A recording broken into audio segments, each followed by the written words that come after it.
It's time for business news with Richard Southern. Buying a home is a distant dream for so many Canadians, Richard, and you're looking at one of the key reasons why. I am, but first, Happy New Year. It's my first 2023 report with you, Eric. It's good to see you again. Happy New Year. Hope you're well.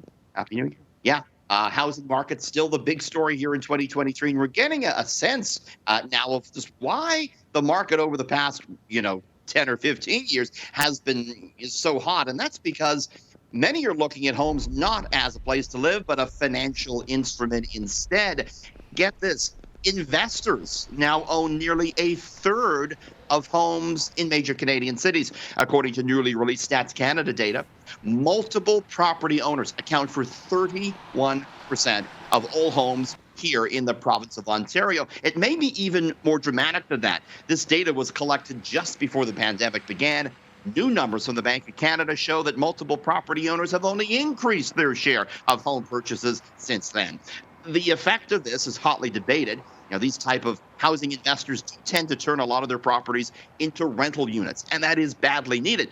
But it's also believed this type of investment speculation activity, Erica, pushes the price of housing up for everyone. And of course, the Ford government pledging to build all these new homes over the next 10 years. But you got to wonder, are they going to be bought by people looking to live in them or simply by investors? Right.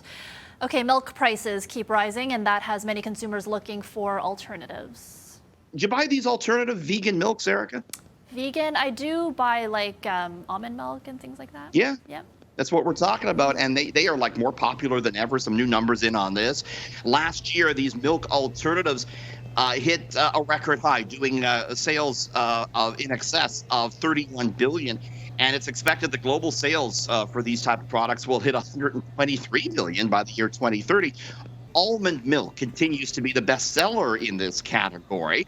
However, oat milk saw the biggest uptick last year with a 50.5% year-on-year gain. Oat milk proving so popular that Merriam-Webster Dictionary the other month added it into its lexicon. And food beverage giant Danone, which makes some of the big brands in this category like Silk and So Delicious, they recently announced another big investment to reformulate some of these products and make them more nutrient dense. And, milk prices, they've been going up and up. And these alternatives, Erica, their price is more stable. So that's an attractive thing for consumers. Yeah, I use it in my coffee, oat milk. It's good. Yeah, oat milk's great in coffee. It feels like real milk in there, doesn't it?